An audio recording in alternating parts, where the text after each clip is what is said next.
The Chennai Silks win Wow Summer Sale. Let's the celebrations begin. Vijay அவர்களும் சீமான் அவர்களும் சேர்ந்து பகலவன் அப்படின்னு ஒரு படம் பண்ணுறதா இருந்துச்சு, ட்ராப் ஆயிடுச்சு. ஆக்சுவலாக உல்ஃப்னு வச்சிருந்தோம். அதுக்கப்புறம் அது பிரபுதேவா சார் படம் உல்ஃப்னு வந்துருச்சு. ஸோ அது பகல் அரியான் மாற்றணும். பகல் அரியான் 30 days ஷூட் பண்ணோம். 30 daysமே night shoot, evening 6 to morning 6. என்னென்னா நைட் ஷூட்டுன்றதுனால லைட் செட் பண்ணுறதுக்கே வந்து 2 to 3 hours ஆகும். ஒரு நாளைக்கு வந்து 2 hours மேலே டப்பிங் பேச முடியல, என்னாலே பேச முடியல. ஆனால் அந்த வாய்ஸ் போயிடும், அந்த கேரக்டருக்கான வாய்ஸ் போயிடும். அதனால் அது டப்பிங்கே வந்து ஒரு 20-25 days போச்சு. மலையாள படங்கள் பார்த்தீங்கன்னா ஃபாகத் ஃபாசில் வந்து பண்ணிட்டு இருக்காரு. அவர் வந்து ஆக்சுவலாக படத்தில் கம்மியாக வந்தால் கூட பவர்ஃபுல்லாக வந்துட்டு போயிடுவார். ஆமாம், அந்த மாதிரி படங்கள் நிறைய பண்ணணும். தமிழ்லையும் மலையாள படங்கள் நல்லாவே ஓடுது. ஸோ இது ஒரு மாற்றத்தை எப்படி பார்க்குறீங்க? இல்லை, இது மாற்றம்னு நான் சொல்ல முடியாது. ஏன்னா இது முன்னாடி இருந்தே நடந்துட்டு இருக்கு. நமக்கு புதுசாக அவங்க வந்து நம்ம படங்கள் தொடர்ந்து பார்த்துட்டு தான் இருக்காங்க. நீ சொன்ன 3 படங்களுமே ஒரு ஜாலியான படங்கள். ஸோ வெற்றி அவர்களுக்கு இந்த ஜாலியான படங்கள் பண்ணணும்னு ஆசை. இல்லை, கமல் சார் அதை பண்ணும்போது நல்லா இருக்கும்ன்ற. ஓகே, அவரோட ஆக்டிங்க்கு இந்த படம் கூட சூப்பராக இருக்கும். காதலா காதலா. ஆமாம், அது சமாளிப்பார். ஸோ ஏன் மங்காத்தா அதுக்கடுத்து அவர் நிறைய படங்கள் பண்ணிட்டாரு. இன்னும் எனக்கு அந்த படம் ரொம்ப பிடிக்கும். நான் தேட்டர்லேயே ஒரு 3-4 வாட்டி பார்த்தேன். ஏன்னா அஜித் சாருக்கும் பார்த்தேன், அதுக்கப்புறம் த்ரிஷாவையும் எனக்கு ரொம்ப பிடிக்கும். இப்போ கோட் படம் பண்ணிட்டு இருக்காரு விஜய் அவர்களுடைய. ஸோ உங்களுக்கு என்ன மாதிரி எதிர்பார்ப்பு இருக்கு அந்த படம்? ஏற்கனவே அவர் வெங்கட் பிரபு சார் சுமாரான கதையே பயங்கரமாக ஸ்க்ரீன் ப்ளே பண்ணி கொண்டு வந்துருவார். இது நல்ல கதைன்ற போது கண்டிப்பாக பெரிய எக்ஸ்பெக்டேஷன் இருக்குது.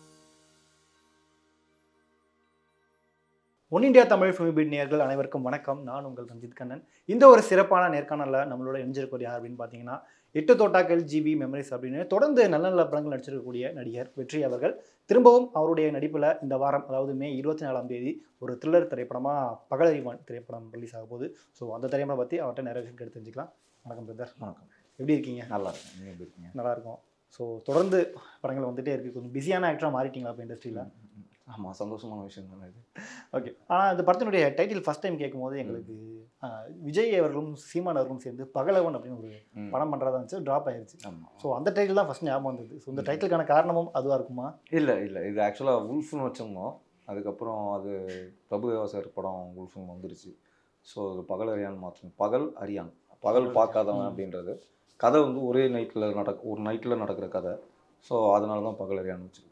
சூப்பர். ஆக்சுவலாக நீங்கள் சொன்ன மாதிரி நைட்லேயே நடக்கிற, ஆமாம், ஒரே நைட்டில் நடக்கிற, ஒரு ஈவினிங் 6லேருந்து மார்னிங் 6க்குள்ளே நடக்கிற கதை. அப்புறம் மார்னிங் 6க்கு மேலே ஒரே ஒரு கிளைமேக்ஸ் ஷாட் மட்டும் அது டே டைமில் ஷூட் பண்ணுவோம். இந்த நைட் ஷூட்டிங் அப்படின்றது ரொம்பவே கஷ்டமான விஷயம். அதுவும் அந்த கண்டினியூட்டி ப்ராப்ளமாக நிறையா வரும். ஸோ அது எவ்வளோ சேலஞ்சாக இருந்தது இந்த படம் பண்ணும்போது? ஆமாம், 30 days ஷூட் பண்ணோம். 30 daysமே night shoot, evening 6 to morning 6. என்னென்னா நைட் ஷூட்டுன்றதுனால லைட் செட் பண்ணுறதுக்கே வந்து 2 to 3 hours ஆகும். அதுவும் படத்தில் நிறைய கார் ஷாட்ஸ்லாம் வச்சு பார்த்துருப்பீங்க. போஸ்டர்லாம் நிறைய கார் தான் இருக்குது.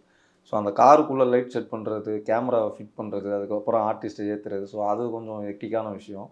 என்னென்னா லென்ஸ் வேறு கண்ணில் இந்த கேரக்டருக்கு லென்ஸ் போட்டால் நல்லாயிருக்கும்னு சொல்லி லென்ஸ் யூஸ் பண்ணோம்.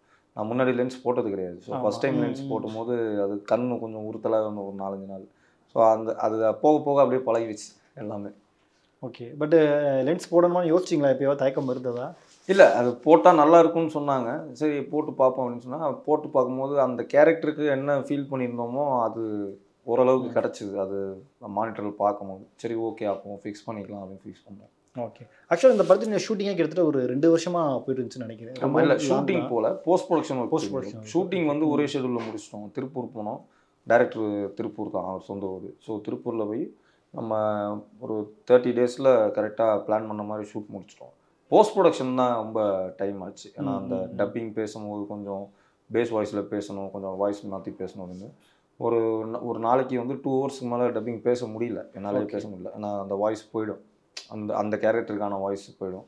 அதனால் அது டப்பிங்கே வந்து ஒரு 20-25 days போச்சு. அப்புறம் மியூசிக்கு, எடிட்டிங்கு, அது கொஞ்சம் டைம் ஆச்சு. 1 year கிட்ட ஆச்சு. இந்த கதைக்குள்ளே நீங்கள் எப்படி வந்தீங்க? முதல்ல ஃபஸ்ட்டு ஆக்சுவலாக கிஷோர்ன்றவர் தான் படத்தோட ரைட்ரு, அவர் தான் ஸ்டோரி. அவர் வந்து எனக்கு கால் பண்ணி இந்த மாதிரி ஸ்கிரிப்ட் சொல்ல வரோம், டீமோட வரோம் அப்படின்னாரு. சரி வாங்க அப்படின்னு சொல்லும்போது வீட்டுக்கு வந்தாங்க. ஸ்கிரிப்ட் சொன்னார். ஸ்கிரிப்ட் கேட்க எனக்கு உள்ளே போகணுன்ற மாதிரி இருந்தது. அவ்வளோ இன்ட்ரெஸ்டிங்காக இருந்தது. ஹைப்பர் லிங்க் ஸ்டோரி இது ஆக்சுவலாக. ஓகே. 2-3 கேரக்டர்ஸ் வச்சு அது செகண்ட் ஹாஃபில் வந்து 3 கேரக்டருமே லிங்க் ஆகிற மாதிரி. ஸோ அது செகண்ட் ஹாஃப் ஒவ்வொன்றா ஓப்பன் பண்ணும்போது ஒரு ட்விஸ்ட்டாக ஓப்பன் பண்ணும்போது கண்டிப்பாக அந்த படம் நம்ம பண்ணுறோம், நான் எந்த கேரக்டர் கொடுத்தாலும் நான் பண்ணுறேன் அப்படின்னா, கடைசியில் நீங்கள் தான் உல்ஃப் கேரக்டர் பண்ணுறீங்க அப்படின்னா சரி ஓகே பண்ணலாம். பட் உங்களோட வெயிட்டான ரோல் எதுவும் படத்தில் இருக்கா? இல்லை, அதுதான் சொல்கிறேன். உல்ஃப் கேரக்டர் தான் படத்தில் வெயிட்டு. அப்புறம் சைலண்ட் கேரக்டர் அவர் முருகன் சாரே பண்ணியிருக்காரு சைலண்ட் கேரக்டர். ஆமாம். ஸோ அவர் டேரக்டர் கம் ப்ரொடியூசர் இந்த படத்துக்கு. ஆமாம். இது வந்து ரொம்ப கஷ்டமான ஒரு வேலை இல்லையா அது? ஆமாம். அவர் என்னென்னா அதுதான் சொல்கிறேன், அவருக்கு ஃபுல் சப்போர்ட்டாக வந்து மொத்த டீமும் இருந்தது. இல்லைன்னா அவர் இவ்வளோ எப்பவுமே கஷ்டப்பட்டு தான் வெளியே கொண்டு வந்திருக்காரு. அதான் ஒரு பிரசவம் பார்க்குற மாதிரி தான் படத்தை வெளியே கொண்டு வந்திருக்காரு. பட் அவருக்கு சப்போர்ட் நாங்கள் எல்லாருமே மேக்ஸிமம் என்ன பண்ண முடியுமோ அது பண்ணோம். டெக்னீஷியன்ஸாக இருக்கட்டும், ஆர்டிஸ்டாக இருக்கட்டும், எல்லாருமே படம் நல்லா வரணும் அப்படின்றதுக்காக தான் உழைச்சோமே தவிர்த்து எனக்கு அது கூட இது கூடலாம் யாரும் எந்த தொந்தரவும் பண்ணல. எனக்கு தெரிஞ்ச வரைக்கும் யாரும் பண்ணல. நான் இல்லாதப்போ எதுவும் நடந்திருக்கான்னு எனக்கு தெரியல. ஸோ இந்த படத்தில் உங்களுக்கு அடுத்து அதிகமாக அந்த ட்ரெய்லரில் எல்லாம் கவனிக்க வச்சது வந்து சாய்தீனா அவர்களும் சாப்ளின் பாலு அவர்களும். ஆமாம். ஸோ 2 பேருமே ஒரு நல்ல அனுபவம் வாய்ந்த நடிகர்கள். ஸோ அவங்ககிட்ட இருந்து என்ன கற்றுக்கிட்டீங்க இந்த ஷூட்டிங்? அவங்க வந்து ஆக்சுவலாக கரெக்டாக அவங்களோட சீனுக்கு வருவாங்க, வந்து பண்ணிவிட்டு அவர் போயிடுவார். தீனா அண்ணன் வந்து போலீஸாக பண்ணியிருக்காரு, ட்ரெயிலரில் பார்த்துருப்பீங்க. நார்மல் போலீஸ் இல்லாமல் ஒருத்தன் லைஃப்பில் ஒரு விஷயம் அச்சீவ் பண்ணணுன்னு நினச்சிட்டு இருப்பான். ஆனால் சூழ்நிலை மாதிரி அவன் வந்து போலீஸ் வேலைக்கு வந்துடுவான். ஸோ அவனோட ஆசையை அவன் எப்படி பூர்த்தி பண்ணுறான் அப்படின்றது கேரக்டர் தான் அவர் நடிச்சிருக்காரு. ஸோ அது பார்க்கும்போது ஆடியன்ஸுக்கு புதுசாக இருக்கும். கொஞ்சம் ஹியூமர் கலந்து ட்ரை பண்ணியிருக்கோம், பார்க்கும்போது நல்லா இருக்கும். இவர் சாப்ளின் பாலு அவர் ரொம்ப நாளைக்கு அப்புறம் ஒரு படம் நடிக்கிறாரு. என்கிட்ட சொல்லும்போது நான் படம் நடித்து ரொம்ப நாள் ஆச்சுப்பா, எனக்கு இந்த கதைக்காக என்னை கூப்பிட்டாங்க, சரி நானும் கேரக்டர் கேட்டேன், நல்லா இருக்குது அப்படின்னாரு. சைலண்ட் கேரக்டர் முருகன் பண்ணியிருக்காரு இல்லையா, அவர் வந்து படத்தில் வந்து ஊமை பேச மாட்டார். ஸோ அவருக்கு வாய்ஸ் தான் வந்து சாப்ளின் பாலு பேசுவார் எல்லாமே. அதுதான் ஒரு ரைட் ஹேண்ட் மாதிரி இவருக்கு. ஸோ அவர் கேரக்டரும் அவர் பர்ஃபெக்டாக பண்ணியிருக்காரு. ஓகே. இதுவும் ஒரு த்ரில்லர் தானா இல்லை எமோஷனல் த்ரில்லர் தான். எமோஷன் ஜாஸ்தியாக இருக்கும், லவ் ஜாஸ்தியாக இருக்கும். ஸோ அதுதான் ஒரு தப்பாக யாருமே இங்கே தப்பானவன் கிடையாது, தப்பானவனுக்கு நம்ம வாய்ப்பு கொடுத்தா அவங்களும் மாறுறதுக்கான வாய்ப்பு இருக்குது அப்படின்றது தான் படத்தோட இது. ஓகே. பாடல்கள்லாம் இருக்கா படத்தில்? ஆமாம், 2 ஒரு பாட்டு அது 2 வாட்டி வரும். மேல் வாய்ஸில் ஒன்று வரும், ஃபீமேல் வாய்ஸில் ஒன்று வரும். ஓகே. அதுக்கப்புறம் டைட்டில் சாங் ஒன்று இருக்குது. 3 சாங், 3மே சூப்பராக போட்டிருக்காரு. விவேக் சரோன்ற தான் மியூசிக் போட்டிருக்காரு. எனக்கு டப்பிங் முடித்து பார்க்கும்போது இருந்த ஒரு கான்ஃபிடென்ஸு மியூசிக் போட்டதுக்கப்புறம் அது டபுளாக தான் இருக்குது படத்தில். அது வேறு மாதிரி மாற்றிருச்ச படத்தை, வேறு மாதிரி. அது அந்த கூஸ்பம் மொமெண்ட்ஸ்லாம் வந்து அந்த மியூசிக்கில் அவர் நல்லா ஏற்றி விட்டுருக்காரு. Okay okay okay. வெற்றி அவர்கள் பொதுவாக ஒரு கதையை சூஸ் பண்ணும்போது அது என்ன இருந்தால் சூஸ் பண்ணுறீங்க? உங்களுடைய இந்த ப்ராசஸ் எப்படி பண்ணுறீங்க? இல்லை, இது இருக்கணும் இது இருக்கக்கூடாது அப்படின்லாம் என்றைக்குமே யோசிச்சது கிடையாது. ஸ்டார்டிங்லேருந்து எண்டிங் வரைக்கும் நம்ம கேட்கும்போது நம்மளை எங்கேஜிங்காக வச்சுருக்கா, நம்ம அவுட்டாக வெளியே போகாமல் நம்மளை வந்து உட்கார வச்சுருக்கான்றது தான் பார்ப்பேன். அப்படி இருந்தாலே அது சக்ஸஸ் ஆன படம் தான் அது. ஏன்னா இப்போ கதை சொல்லும் போது விஷுவலாக நம்ம மண்டையில் வந்து ஸ்க்ரீனில் என்ன வரும் அப்படின்றது ஓடிக்கிட்டே இருக்கும். அது வந்து ஸ்டார்டிங் டு எண்டிங் நம்மளை எங்கேஜிங்காக வச்சுருந்தா கண்டிப்பாக அந்த படம் வந்து ஸ்க்ரீனில் பார்க்கும்போது சூப்பர் படமாக தான் இருக்கும் அப்படின்றது தான். பட் நம்ம சில படங்கள் நம்ம கதை கேட்கும்போது விஷுவலாக அந்த மாதிரி வராது, அந்த மாதிரியும் சில அது வந்து ஃபஸ்ட்டு அப்படி இல்லை. இப்போது வந்து அது கொஞ்சம் அதை பற்றின நாலேஜ் வந்து இப்போ வந்துட்டுருக்கு. ஸோ எது விஷுவலாக பாசிபிள் இல்லாத விஷயங்கள்லாம் நம்ம கேட்கும் போது அப்போவே கிளியர் பண்ணிக்கணும், இது எப்படி பாசிபிள், இது எப்படி நீங்கள் பிளான் பண்ணுறீங்க அப்படின்றது. அவங்க கரெக்டான எக்ஸ்ப்ளனேஷன் கொடுத்தாங்கன்னா அப்படியே ப்ரொசீட் பண்ணலாம், இல்லைன்னா கொஞ்சம் ஹோல்ட் பண்ணி பார்த்துக்கலாம் அப்படின்ற மாதிரி தான் டிசைட் பண்ணணும். ஓகே. உங்களுடைய இந்த கெரியரில் நீங்கள் எந்த நடிகரை பின்பற்றுறீங்களா? இவங்க மாதிரி நம்ம படம் பண்ணணும் அப்படின்ற மாதிரி இன்ஸ்பிரேஷனாக யாராவது எடுத்திருக்கீங்களா? இன்ஸ்பிரேஷன் சொல்ல முடியாது. அவர் இப்போது மலையாள படங்கள் பார்த்தீங்கன்னா ஃபாகத் ஃபாசில் வந்து பண்ணிட்டு இருக்காரு. அவர் வந்து ஆக்சுவலாக படத்தில் கம்மியாக வந்தால் கூட பவர்ஃபுல்லாக வந்துட்டு போயிடுவார். ஆமாம். அந்த மாதிரி படங்கள் நிறைய பண்ணணும் தமிழ் சினிமாவில். அந்த மாதிரி படங்கள் ரொம்ப கம்மி. அந்த மாதிரி கெஸ்ட் ரோலாக வந்தாலும் அந்த பவர்ஃபுல்லான ரோல் பண்ணிட்டு போகிறாங்க அப்படின்றது ரொம்ப கம்மி. அந்த மாதிரி படங்கள் பண்ணணும்னு ஆசை. கிட்டத்தட்ட ஃபர்ஸ்ட் பர்சன் இன்ஸ்பிரேஷன் எடுத்துக்கலாம். ஆமாம், கண்டிப்பாக அதை வச்சுக்கலாம். ஆனால் அவரோட ஸ்கிரிப்டாக இருக்கட்டும், அவரோட என்ட்ரியாக இருக்கட்டும், சினிமாக்குள்ளே எல்லாமே வந்து ஒரு இன்ஸ்பிரேஷன் தான். ஓகே. உங்களோட தொடர்ந்து கேட்கப்படுற இந்த கேள்வி தான், தொடர்ந்து ஏன் த்ரில்லர் படங்களாகவே பண்ணுறீங்க அப்படின்ட்டு. நீங்கள் விட்டுட்டு போகணும்னு நினச்சாலும் இந்த த்ரில்லர் உங்களோட விட மாட்டீங்களா? இல்லை, எல்லா ஜானர்லையும் படம் பண்ணியிருக்கேன். அதுதான் சொல்கிறேன், அது இன்ட்ரெஸ்ட்டாக கொண்டு போகிறதுனால அது த்ரில்லராக மாறிடுதா என்னன்னு தெரியல. இதெல்லாம் வந்து த்ரில்லர்னு சொல்கிறாங்க, பட் ஆனால் எனக்கு இது வந்து ஒரு பயங்கரமான ஒரு எமோஷனான படமாக தான் எனக்கு தெரிஞ்சுது. ஸோ மற்ற ஜானர்லையும் போயிட்டுருக்கு. இப்போ ஆன்மகன் ஒரு படம் போயிட்டுருக்கு, அதுக்கப்புறம் சத்யஜோதியில் ஒரு படம் பண்ணிகிட்டு இருக்கேன். ஸோ எல்லாமே வேறு வேறு ஜானர் தான். அது வர்ற டைம் வந்து டிபெண்ட்ஸ். ஓகே. ஸோ தமிழ் தவிர்த்து மற்ற லாங்குவேஜ்லையும் நடிக்கிற?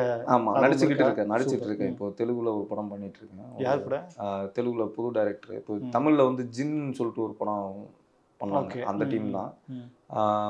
ஆல்மோஸ்ட் 80% ஆஃப் த ஷூட் முடிஞ்சிருச்சு. அது டைரக்ட் தெலுங்கு, பைலிங்கல் கிடையாது, ஒன்லி தெலுங்கு. அது மோஸ்ட்டாக இந்த ஆகஸ்ட் செப்டம்பரில் அது ரிலீஸ் கொண்டு வந்துடுவாங்க.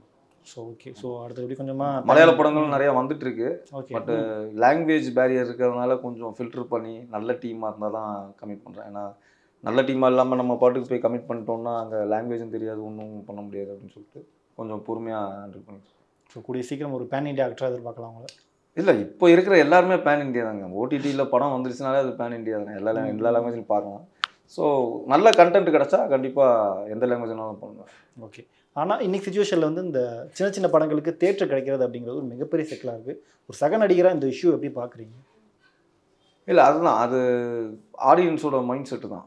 ஏன்னா இப்போது தேட்டர் கிடைக்கலன்றது கண்டிப்பாக அது ஒரு உண்மையான விஷயம். இப்போது ஃப்ரைடே ரிலீஸ் ஆகுதுன்னா மண்டே டியூஸ்டே வரைக்கும் இருந்தால் தான் அது வேர்ட் ஆஃப் மவுத்தில் ஸ்ப்ரெட் ஆகும். ஆனால் அங்கே மண்டே டியூஸ்டே வரைக்குமே இருக்க மாட்டேங்குது படம். அது வந்து கொஞ்சம் ஏதாவது சங்கத்தில் வந்து அதை ஒழுங்குபடுத்தினாங்கன்னா நல்லாயிருக்கும் அப்படின்றது.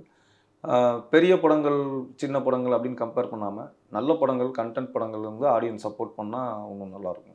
இன்னொன்று இந்த ரீரிலீஸ் கல்ச்சரில் ரொம்பவும் அதிகமாகிடுச்சு. நிறையா சின்ன பட தயாரிப்பாளர்கள் புலம்புறதை நம்ம கேட்க முடியும். ஆமாம், அவங்க தேட்டர் சொல்கிறது ரீரிலீஸ் பண்ணுறது காரணம் வந்து ஆடியன்ஸ் வரமாட்டேங்கிறாங்க, பழைய படம்னாலும் வர்றாங்க, புது படம்னா வரமாட்டுறாங்க அப்படின்ற தாட்லாம் சொல்கிறாங்க. அது வந்து ஓடிடி இவ்வளோ நாள் கழிச்சு தான் ஓடிடியில் படம் ரிலீஸ் ஆகணும் அப்படின்னு இருந்தால் மேபி வருவாங்களா இருக்கும். அது ஒரு மாற்றம்லாம் நடக்குமா? அது வாய்ப்பு இருக்கா? ஆமாம். இல்லை, அது நடக்கணும். அது சங்கத்திலேருந்து தான் ஏதாவது ஒரு முடிவு எடுத்து ப்ராப்பராக அதை அலைன் பண்ணாங்கன்னா நல்லாயிருக்கும். ஒரு சிஸ்டமேட்டிக்காக கொண்டு வந்தாங்கன்னா கரெக்டாக இருக்கும் அப்படின்னு தோணுது. ஓகே. ஸோ நீங்கள் பேசும்போது சொன்னீங்க மலையாளத்துலேருந்து நிறைய ஆஃபர் வருது அப்படின்ட்டு. இப்போ ரீசெண்ட் டைமில் அதாவது 2024 எடுத்துகிட்டு அப்படின்னாலே மலையாள படங்கள் தான் அதிகமாக பேச பொருளாகுது. தமிழ்லையும் மலையாள படங்கள் நல்லாவே ஓடுது. ஸோ இது ஒரு மாற்றத்தை எப்படி பார்க்குறீங்க? இல்லை, இது மாற்றம்னு நான் சொல்ல முடியாது. ஏன்னா இது முன்னாடி இருந்தே நடந்துட்டு இருக்கு. நமக்கு புதுசாக இருக்கும். அவங்க வந்து நம்ம படங்கள் தொடர்ந்து பார்த்துட்டு தான் இருக்காங்க. நீங்கள் மலையாளிஸை கேட்டிங்கன்னா அவங்க தொடர்ந்து நம்ம படங்கள் எல்லா ஹிட்டான படங்களும் பார்த்துக்கணும். நம்ம தான் புதுசாக இப்போ மலையாள படம் பார்க்க ஆரம்பிச்சிருக்கோம். ஸோ அது ஒரு நல்ல விஷயம்தான். ஃப்யூச்சரில் வந்து ரெண்டு லாங்குவேஜ் ஆளுங்களும் சேர்ந்து ஒரே படமாக கொடுக்கறதுக்கு வாய்ப்புகள் இருக்குது. ஸோ அது ஒரு நல்ல விஷயம்தான். கண்டென்ட் நல்லா நமக்கு நிறைய கண்டென்ட்ஸ் வரும் புதுசாக. ஓகே. வெற்றி அவர்களுக்கு சினிமாவில் இந்த ஒரு விஷயம் கஷ்டமாக இருக்குது அப்படின்னா எதை சொல்லுவீங்க? கஷ்டமாக இருக்குன்றது சேலஞ்சாக இருக்குன்றது டேட்ஸ் தான். ஆமாம், இப்போது ஒரு படம் பண்ணிகிட்ருப்போம், அடுத்த படத்துக்கு கமிட் பண்ணி வச்சுருப்போம். இந்த படங்கள் வந்து கொஞ்சம் எக்ஸ்டெண்ட் ஆகும், இல்லை ஷூட்டிங் வந்து ஒரு 2 நாள் போஸ்ட்போன் ஆகும். அப்போ அங்கே வந்து சமாளிக்கணும். இல்லைன்னா இவங்க வந்து இல்லை இன்னும் கொஞ்சம் நாள் டைம் வேணும் எங்களுக்கு, இன்னும் ஒரு 10 நாள் எக்ஸ்ட்ரா கொடுங்க அப்படின்னு கேட்கும்போது அங்கே சமாளிக்கிறது. நாங்கள் எல்லா ஆர்டிஸ்ட்டுக்கிட்டையும் டேட் வாங்கி வச்சுட்டோம் அப்படின்னு சொல்லுவாங்க. ஸோ இங்கே சாயங்காலம் வரைக்கும் இங்கே ஷூட் பண்ணிட்டு நைட் ஷூட் அங்கே போய் நடிக்கணும். அந்த விஷயங்கள் கொஞ்சம் கஷ்டம். அதனால் கொஞ்சம் கேப் விட்டு படம் கமிட் பண்ணுறது பெட்டர்னு நினைக்கிறேன். ஸோ இந்த டேட் ப்ராப்ளங்களால் ஏதாச்சும் ஒரு நல்ல படங்களாக மிஸ் பண்ணியிருக்கீங்களா? டேட் ப்ராப்ளம்னால மிஸ் பண்ணல, கொஞ்சம் டிலேவாகிருக்கு. இப்போ பண்ண வேண்டிய படங்கள்லாம் வந்து நம்ம முன்னாடி கமிட் பண்ணி வச்சது இப்போது அடுத்து பண்ண போகிற படங்கள். ஸோ அது மிஸ் ஆகலை, கொஞ்சம் போஸ்ட்போன் ஆகும். சூப்பர். ஓகே. ஸோ படம் பற்றி பேசியாச்சு. இப்போ சின்னதாக ஒரு 2 செக்மெண்ட் கொஞ்சம் ஜாலியாக, ஏன்னா வெற்றி அவர்கள் பேசும்போது கொஞ்சம் கம்மியாக தான் பேசுகிறாரு. ஸோ அவரை பற்றி கொஞ்சம் ஜாலியான விஷயங்கள் நம்ம பண்ணலாம். அதாவது என்ன செக்மெண்ட் அப்படின்னா, கமல் அவர்களுடைய ஒரு 10 படங்கள் நான் இப்போ சொல்ல போகிறேன். நீங்கள் அந்த படம் உங்களுடைய ஃபேவரட் படி நீங்கள் ரேங்க் பண்ணணும் அதை. ஸோ இது பிளைண்டாக தான் நான் ஒரு 10 படம் எடுத்து வச்சுருக்கேன். நீங்கள் 1, 2, 3 மாற்றி கூட ஆர்டர் பேஸ் பண்ணிக்கலாம். ஃபஸ்ட்டு நான் 10 படம் பார்த்துருப்பீங்க. ஓகேவா? ஸோ நீங்கள் அந்த படத்துக்கு என்னென்ன மார்க் சொல்கிறீங்களோ ரேங்க் சொல்கிறீங்க, நான் மார்க் பண்ணிட்டே வரேன். ஸோ ஃபஸ்ட்டு தேவர் மகன். இல்லை, ஃபஸ்ட்டு 10 படமும் சொல்லிடுங்க. அதுக்கப்புறம் அதான் சொன்னேன், பிளைண்டில் இது நீங்கள் வந்து இது பண்ணிக்கக்கூடாது. கொஸ்டின் பேப்பர் எப்படி லீக் பண்ண முடியும்? நான் தேவர் மகன்னா ஒரு 5. Okay. Virumaandi 9. Okay. Dasavathaaram 10. Okay. Michael Madana Kamarajan 4. Okay. Panchathanthiram 1. Moondram பிறை 8. ஓகே. ஹேராம் இது முன்னாடியே சொல்லியிருந்தீங்கன்னா அதுக்கு திரும்ப கொடுத்துருப்பேன். சரி, 7. 9 சொல்லிட்டேண்ணா. 9 சொல்லிட்டீங்க. 7. ஓகே. வேட்டையாட விளையாடு 3. 3. அன்பே சிவம் 6 சொல்லிட்டுருங்க. 6 நான் சொல்லலை. 6. நாயகன் 2. ஓகே. ஸோ இப்போ நீங்கள் ஆர்டர் பண்ணியிருக்க பார்த்தீங்கன்னா பஞ்சதந்திரம் 1, நாயகன் 2, வேட்டையாட விளையாடு 3, மைக்கேல் மான காமராஜன் 4, தேவர் மகன் 5, அன்பே சிவம் 6, ஹேராம் 7, மூன்றாம் பிறை 8, விருமாண்டி 9, தசாதாரம் 10. ஸோ பஞ்சதந்திரம் எதுக்கு ஃபஸ்ட் ப்ளேஸ் கொடுத்துருக்கீங்க? ஏன்னா அந்த படம் ரொம்ப பிடிக்கும். நான் எத்தனை வாட்டி போட்டாலும் அந்த படம் பார்ப்பேன். ஏன்னா அது அந்த ஒரு ஜாலியான ஒரு படம் பண்ணோம் அப்படின்றது ரொம்ப நாள் யோசிச்சுட்டு இருக்கேன். அந்த மாதிரி ஸ்கிரிப்ட் இன்னும் கிடைக்கல. பட் அது அந்த படம் பார்க்கும்போது நம்ம ரியலாக நம்ம ஃப்ரெண்ட்ஸ் கூட எப்படி இருப்போமோ அந்த விஷயங்கள்லாம் அந்த படத்தில் நிறைய சின்ன சின்ன விஷயங்கள் எடுத்துருப்பாப்புல. அது வந்து எனக்கு ரொம்ப பிடிக்கும். ஓகே. ஸோ உங்களுடைய ஃபேவரட்டான படங்கள் இந்த லிஸ்ட்டில் எதுவும் நான் மிஸ் பண்ணியிருக்கேன்? நிறைய படங்கள் இருக்குது. நிறைய படங்கள் இருக்காம நானே கொஞ்சம் ஃபில்டர் பண்ணி தான் எடுத்து வந்தேன். 10 கிலோ முடியல அப்படின்னு. ஆமாம். வசூல் ராஜா MBBS இருக்குது. அப்புறம் சிம்ரன் மேனம் கூட ஒரு படம் வச்சுருப்பார், பம்மல் கே சம்பந்தம். அந்த மாதிரி நிறைய படங்கள் இருக்குது. நீங்கள் சொன்ன 3 படங்களுமே ஒரு ஜாலியான படங்கள். ஸோ வெற்றி அவர்களுக்கு இந்த ஜாலியான படங்கள் பண்ணணும்னு ஆசை. இல்லை, கமல் சார் அதை பண்ணும்போது நல்லா இருக்கும்ன்ற. ஓகே. அவரோட ஆக்டிங்க்கு இந்த படம் கூட சூப்பராக பண்ணும். காதலா. ஆமாம். அது ஒரு சமாளிப்பார். அது வந்து ஆன் ஸ்க்ரீனில் பார்க்கும்போது சூப்பராக இருக்கும். எப்படி இந்த மனுஷன் இப்படி நடிக்கிறாரு அப்படின்ற மாதிரி தோணும். Okay. Next segment this or that. இந்த படமா இல்லை இந்த படமா அப்படின்றதா. இப்போ நேற்று கூட நீங்கள் பார்த்துருப்பீங்க அஜித் அவர்களுடைய குட் பேட் அக்லி. ஸோ அந்த ஒரு போஸ்டர் ரிலீஸ் ஆச்சு. ஸோ அவருடைய படங்களை வச்சு தான் இப்போ அஜித் சாருடைய படங்கள் சொல்கிறேன். இந்த படமா எது உங்களுடைய பெஸ்ட்டு, எது உங்களுக்கு பிடிச்சிருக்கு அப்படின்றது. ஓகே. ஆசை ஆர் காதல் மன்னன்? ஆசை or Mugavari? Aasai or Vaali? Vaali or Amarkalam? Amarkalam or Dheena? Amarkalam or Billa? Amarkalam or Poovellam Unvaasam? பூவெல்லாம் உன்வாசம் ஆர் சிட்டிசன்? ஓகே. பூவெல்லாம் உன்வாசம். பூவெல்லாம் உன்வாசம் ஆர் மங்காத்தா? மங்காத்தா ஆர் வரலாறு? மங்காத்தா ஆர் வீரம்? மங்காத்தா ஆர் என்னை அறிந்தால்? மங்காத்தா ஆர் நேர்கொண்ட பார்வை? இல்லை, நீங்கள் எத்தனை படம் கேட்டாலும் மங்காத்தா தான். இருங்க, 2 படம் வச்சுருக்கேன். மங்காத்தா ஆர் விசுவாசம்? மங்காத்தம் ஆர் துணிவு? ஓகே. ஸோ ஏன் மங்காத்தா? அதுக்கடுத்து அவர் நிறைய படங்கள் பண்ணிட்டாரு. இன்னும் எனக்கு அந்த படம் ரொம்ப பிடிக்கும். நான் தேட்டர்லேயே ஒரு 3-4 வாட்டி பார்த்தேன். ஏன்னா அஜித் சாருக்கும் பார்த்தேன், அதுக்கப்புறம் த்ரிஷாவையும் எனக்கு ரொம்ப பிடிக்கும். ஸோ 2 பேர் காம்பினேஷனில் வருது. வெங்கட் பிரபு சார் டைரக்ட் பண்ணியிருக்காருன்ற போது கண்டிப்பாக அந்த படத்தை பார்க்காம எப்படி இருக்க முடியும்? இல்லை, இத்தனை படங்கள் சொன்னேன், எந்த படத்துக்கு நீ விட்டு கொடுக்கவே இல்லையா மங்காத்தாவெல்லாம் கேட்குறேன். மியூசிக்கு படமாக எனக்கு ரொம்ப பிடிச்ச படம் அது பிஜிஎம் ஒன்று போட்டிருப்பாரு யுவன். வந்து வேற லெவலில் இருக்கும். அது அந்த மாசை வந்து எப்படி அழகாக ஸ்க்ரீனில் காட்ட முடியும் அப்படின்றத அந்த படம் பார்த்தா தெரிஞ்சுக்கும். இன்னொன்று ஆரம்பத்தில் நீங்கள் ஆசைப்படுத்தி விட்டு கொடுக்கவே இல்லை, 4-5 வாட்டி வந்துட்டு. ஆமாம், ஆசை எனக்கு ரொம்ப பிடிச்ச படம் தான். அது அந்த பாட்டு எல்லாமே வந்து எப்போ போட்டாலும் கேட்டுக்கிட்டே இருப்பேன். ஓகே. சூப்பர். வெங்கட் பிரபு பற்றி பேசுனீங்க. இப்போ கோட் படம் பண்ணிட்டு இருக்காரு விஜய் அவர்களுடைய. ஸோ உங்களுக்கு என்ன மாதிரி எதிர்பார்ப்பு இருக்குது அந்த படம் பற்றி? படம் சூப்பர் கதை அப்படின்னு சொன்னார். நான் இப்போ கங்கை அமரன் சார் கூட ஒரு படம் பண்ணிட்டு இருந்தேன். ஸோ அப்போ பேசும்போது சொல்லிட்டு இருந்தார், இந்த மாதிரி கதை எனக்கு தெரியும்ப்பா, நல்ல கதை அப்படின்னாரு. ஏற்கனவே அவர் வெங்கட் பிரபு சார் சுமாரான கதையே பயங்கரமாக ஸ்க்ரீன் ப்ளே பண்ணி கொண்டு வந்துருவார். இது நல்ல கதைன்ற போது கண்டிப்பாக பெரிய எக்ஸ்பெக்டேஷன் இருக்குது. சூப்பர். ஸோ ஃபைனலாக அந்த பகலரியான் படம் ரிலீஸ் ஆகும் போது ஆடியன்ஸ்க்கு நீங்கள் என்ன சொல்ல நினைக்கிறீங்க? அதுதான், எவ்வளோ கெட்டவனாக இருந்தாலும் அவனுக்குன்னு ஒரு சான்ஸ் கொடுத்தா கண்டிப்பாக அவன் மாறுறதுக்கான வாய்ப்புகள் நிறைய இருக்குது அப்படின்றது தான் படத்தோட கருத்து. ஸோ கண்டிப்பாக ஆடியன்ஸ் எல்லோரும் படத்தை பார்த்துட்டு என்ன ஃபீல் பண்ணுறீங்கன்னு சொல்லுங்கள். Super brother. ஸோ உங்களுக்கு இந்த படமும் வெற்றி அடையணும், நீங்களும் உங்களுடைய கெரியரில் அடுத்தடுத்த லெவல் போகணும் அப்படின்னு எங்கள் டீம் சார்பாக வாழ்த்துக்கள். ரொம்ப நன்றி. Thank you. The Chennai Silks win Wow Summer Sale. Let's the celebrations begin.